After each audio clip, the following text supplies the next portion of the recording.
வணக்கம். நான் உங்கள் ஜோதிட ஆசான் வஜ்ரம் அருள்ராம். உறவுகளே, ஜோதிடம் அடிப்படை பயிற்சி வகுப்பை நடத்தி கொண்டிருக்கிறோம். இந்த அடிப்படை பயிற்சி வகுப்பில் பகுதி 6 நாம் வந்துவிட்டோம். இந்த பகுதி 6ல் நாம் பார்க்க இருப்பது திதிகளை பற்றி நாம் பார்க்க இருக்கிறோம். திதிகள் என்றால் என்ன? திதிகள் என்பது சூரியனை மையமாக வைத்து சூரியனின் வட்டப்பாதையில் மற்ற கிரகங்கள் சுழன்று கொண்டு வருகின்றன என்பதை பற்றி உங்களுக்கு தெரியும். நான் ஏற்கனவே சொல்லியிருக்கிறேன். அப்படி சுழன்று கொண்டு வரும்போது சூரியனுக்கும் சந்திரனுக்கும் இடைப்பட்ட தூரத்தின் அளவுதான் திதிகள் என்று சொல்லப்படுகிறது. நன்கு புரிந்து கொள்ளுங்கள். சூரியனை சுற்றி மற்ற கிரகங்கள் எல்லாம் அவரவர் சுற்றுவட்ட பாதையில் சூரியனை சுற்றி வருகின்றது. அதுபோல் சந்திரனும் சுற்றி வருகிறார். இந்த சந்திரன் சுற்றி வரும் அளவு சூரியனுக்கும் சந்திரனுக்கும் இடையே உள்ள அளவு இருக்கிறதல்லவா, அந்த அளவைத்தான் திதிகள் என்கிறோம். இந்த சந்திரன் சூரியனுக்கு மிக அருகில் சென்று சூரியனை முழுவதுமாக மறைக்கும் நிலைப்பாட்டிற்கு அமாவாசை என்று பெயர். மெல்ல மெல்ல அது விலகி சூரியனை விட்டு விலகி சூரியனுக்கு நேர் எதிரே வந்து நிற்கக்கூடிய நாள் பௌர்ணமி என்றும் நம் முன்னோர்கள் கணக்கிட்டு உள்ளனர். இந்த சூரியன் சந்திரன் இவர்களுக்கு இடைப்பட்ட தொலைவை திதிகள் என்று, சூரியனை நெருங்கி சூரியனை முழுவதுமாக கவர் செய்யும் நாளை அமாவாசை என்றும், விலகி சூரியனுக்கு நேர் எதிரே வந்து நிற்கக்கூடிய நாளை பௌர்ணமி என்றும் நாம் சொல்கிறோம். இந்த திதிகள் எவ்வாறு நமக்கு பலன் தருகிறது? இந்த திதியை எதற்காக பார்க்கிறோம்? இந்த திதியின் தன்மைகள் என்ன? இப்படியெல்லாம் இருக்கக்கூடிய கேள்விகளுக்குண்டான பதிலை நாம் பதிவுக்குள்ளார பார்க்கலாம். அதற்கு முன் புதிதாக நமது சேனலை பார்த்து கொண்டிருக்கும் உறவுகளே, புதிதாக மாணவர்கள் நீங்கள் பார்த்து கொண்டு இருந்தாலும் கமெண்ட்ல வணக்கம் என்று டைப் செய்து உங்கள் பெயர், ஊர் இவைகளை டைப் செய்யுங்கள். மாணவர்களே, உங்களுக்கு எத்தனை மாணவர்கள் நீங்கள் இதை படித்து கொண்டிருக்கிறீர்கள் என்பது எமக்கு தெரிய வேண்டும். எனவே தயவு செய்து மாணவர்கள் நீங்கள் எத்தனை பேர் இதை முறையாக கற்றுக்கொள்கிறீர்கள் என்பது எனக்கு தெரிய வேண்டும். கீழே கமெண்ட்ல உங்கள் பெயர், ஊர் இவைகளை நீங்கள் மறக்காமல் தயவு செய்து குறிப்பிடுங்க. உறவுகளே, நீங்கள் புதிதாக நமது சேனலை பார்த்து கொண்டிருக்கும் உறவுகளாக இருந்தால் நீங்கள் உங்கள் சொந்தம் பந்தங்கள், அக்கம் பக்கத்தில் உள்ளவர்கள், நண்பர்கள் மற்றும் உறவினர்கள் அனைவரிடத்திலும் நமது சேனலை எடுத்து சொல்லி அவர்களையும் சப்ஸ்கிரைப் செய்ய சொல்லுங்கள். காரணம், நாம் ஸ்ரீ ஜெயகௌரி ஜோதிடாலய நிறுவனம் ஒன்றை நடத்தி கொண்டு வருகிறோம்.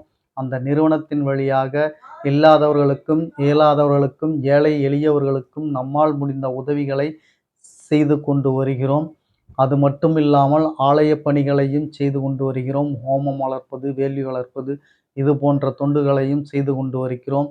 நாம் செய்யக்கூடிய இந்த செயல்களினால் கிடைக்கப்பெறும் பலன்கள், புண்ணியங்கள் அத்தனையும் கௌரி ஆன்மீக சேனலின் பார்வையாளராக இருக்கக்கூடிய உங்கள் ஒவ்வொருவருக்கும் கிடைக்க வேண்டும் என்ற எண்ணத்தில் தான் அவ்வாறு சொல்கிறேன். ஏனென்றால் சப்ஸ்கிரைப் நீங்கள் செய்துவிட்டால் நீங்களும் நமது குடும்பத்தில் ஓர் அங்கத்தினராகி விடுகிறீர்கள்.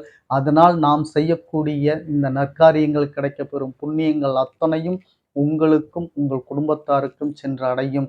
இதில் எந்த விதமான சந்தேகமும் வேண்டாம் உறவுகளே. எனவே முதலில் நீங்கள் சப்ஸ்கிரைப் செய்யுங்கள். அருகில் இருக்கக்கூடிய பெல் பட்டனை ப்ரெஸ் பண்ணிக்கோங்க. லைக் பண்ணுங்க, ஷேர் பண்ணுங்க. இப்போ பதிவுக்குள்ள போகலாம் வாங்க உறவுகளே.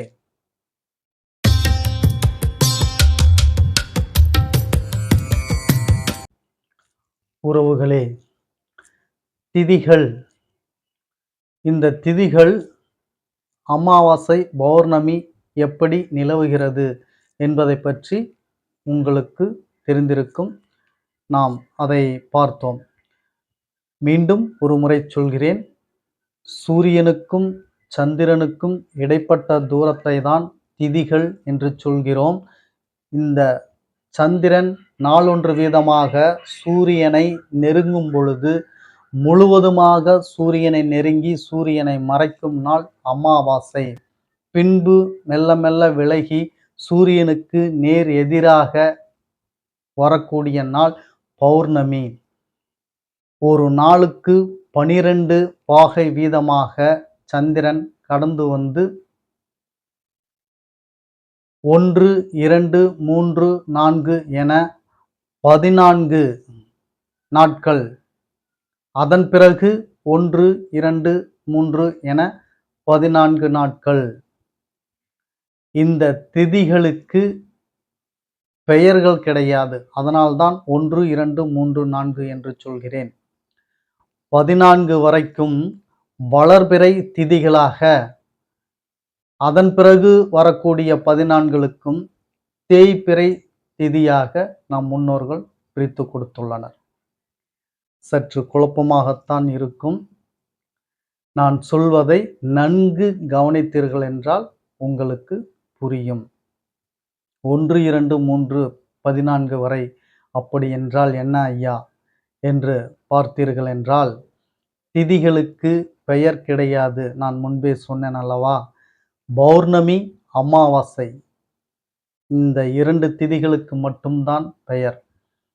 மீதமுள்ள திதிகளுக்கு பிரதமை, துவிதியை, திருதியை, சதுர்த்தி, பஞ்சமி, சஷ்டி, சப்தமி, அஷ்டமி, நவமி, தசமி, ஏகாதசி, துவாதசி, திரையோதசி, சதுர்த்தசி, மீண்டும் அமாவாசையோ பௌர்ணமியோ 14க்கும் பெயர் இருக்காது. 2க்கு பெயர் உண்டு. அமாவாசை, பௌர்ணமி இந்த 2க்கு பெயர் உண்டு. மீதமுள்ள 14 பெயர் கிடையாது. அப்போ இதுவரையில் நீங்கள் சொன்னது என்ன ஐயா என்று பார்த்தீர்கள் என்றால், அது வேறொன்றும் இல்லை, 1, 2 தான். வடமொழியில் சொல்லக்கூடிய ஏகம் அது பிரதமை, துவந்தம் அது துவிதியை. இப்படி 1, 2, 3, 4, 5, 6 இப்படி 14 வரைக்கும் 1, 2களை வடமொழியில் சொல்லக்கூடிய பெயர்தான் பிரதமை, துவிதியை, திருதியை, சதுர்த்தி, பஞ்சமி. இப்படி 14 வரைக்கும் அமாவாசையிலிருந்து 14 வரைக்கும் வரக்கூடிய அந்த திதிகள் வளர்பிறை திதிகள். மீண்டும் 15வது நாள் பௌர்ணமி வந்த பிறகு, அதன் பிறகு மீண்டும் பிரதமை, துவிதியை, திருதியை. இந்த 14 திதிகளும் தேய்பிறை திதிகள். சுக்லபட்சம் என்றும் கிருஷ்ணபட்சம் என்றும் இதை சொல்வார்கள். சுக்லபட்சம் என்பது வளர்பிறை திதிகள், கிருஷ்ணபட்சம் என்பது தேய்பிறை திதிகள். இப்படி 15 15 திதிகளாக இந்த திதிகளை பிரித்துள்ளனர். அமாவாசையிலிருந்து மெல்ல மெல்ல வளர்ந்து வரக்கூடிய திதிகள் வளர்பிறை. முழு நிலவான பௌர்ணமியிலிருந்து மெல்ல மெல்ல தேய்ந்து கொண்டு வருவது தேய்பிறை திதிகள். பூர்வபட்சம், அமரபட்சம் என்றும் சொல்வார்கள். பூர்வபட்சம் என்றால் வளர்பிறை திதிகள், அமரபட்சம் என்றால் தேய்பிறை திதிகள். இப்படியும் சொல்வார்கள். நம்ம பொறுத்தமட்டிலும் நமது மாணவர்கள் சுக்லபட்சம் கிருஷ்ணபட்சம் என்றே சொல்லுங்கள். அதுதான் மிகவும் சிறப்பானது. சுக்லபட்சம் என்றால் வளர்பிறை திதிகள், கிருஷ்ணபட்சம் என்றால் தேய்பிறை திதிகள். இப்போ அமாவாசையிலிருந்து பிரதமை, துவிதியை, திருதியை, சதுர்த்தி, பஞ்சமி, சஷ்டி, சப்தமி, அஷ்டமி, நவமி, தசமி, ஏகாதசி, துவாதசி, திரையோதசி, சதுர்தசி, பௌர்ணமி இவைகள் வளர்பிறை திதிகள். பௌர்ணமியிலிருந்து வரக்கூடிய இதே திதிகள் 14, அதன் பிறகு அமாவாசை 15. 14 14 28, அமாவாசை பௌர்ணமி இந்த 2 திதிகளோடு சேர்த்து 30, ஒரு மாத கணக்கு. கணக்கு சரியாக வந்துவிட்டதல்லவா? திதிகள் இப்படித்தான் நாட்களை ஆள்கிறது. சரி, இந்த திதிகளால் ஏற்படக்கூடிய பயன்கள் என்ன?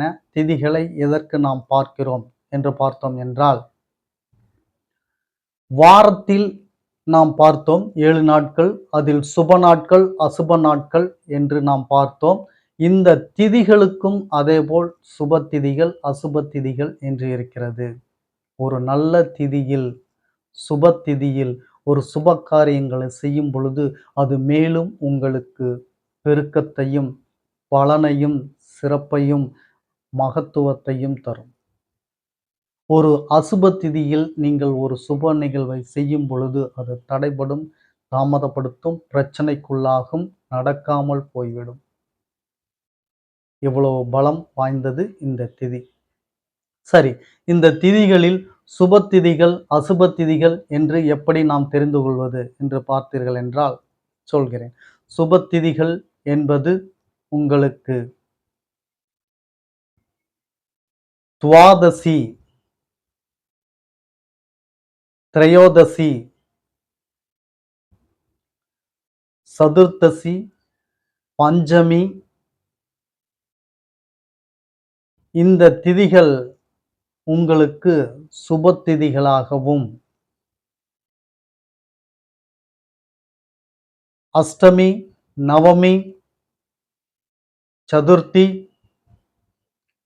அமாவாசை இந்த திதிகள் உங்களுக்கு அசுப திதிகளாகவும், மீதமுள்ள திதிகள் மத்திம திதிகள் என்றும் அதை நம் முன்னோர்கள் கணித்துள்ளனர், நமக்கு வழிகாட்டியுள்ளனர். மீண்டும் ஒரு முறை சொல்கிறேன். சுப திதிகள் என்பது உங்களுக்கு துபதியை, திருதியை, பஞ்சமி, ஏகாதசி, திரையோதசி, சதுர்த்தசி இவைகள் உங்களுக்கு சுப திதிகள். அசுப திதிகள் பிரதமை, சதுர்த்தி, அஷ்டமி, நவமி மற்றும் அமாவாசை. இந்த திதிகள் அசுப திதிகள். சஷ்டி, சப்தமி, தசமி, துவாதசி மற்றும் பௌர்ணமி இந்த திதிகள் மத்தியமமான திதிகள்.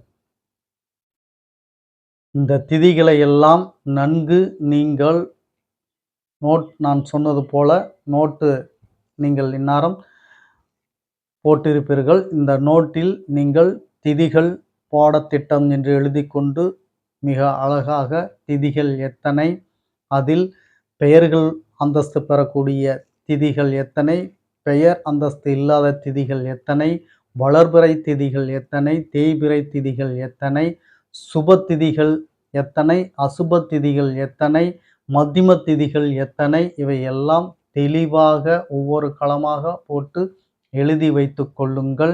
இவைகள் எல்லாம் முகூர்த்த நாள் குறிப்பதற்கு மிக அவசியமானது, மிக கட்டாயமானது. எனவே தெளிவாக எழுதி கொள்ளுங்கள் உறவுகளே. இந்த திதிகளின் தன்மைகள் மிக சிறப்பு வாய்ந்தது. அப்பேற்பட்ட சிறப்பு வாய்ந்த மகத்துவமான இந்த திதிகளை பற்றி இன்று நாம் பார்த்தோம். இந்த திதிகளை பற்றி 1, 2 கேள்விகள் நாளைக்கு நான் கேட்க உள்ளேன்.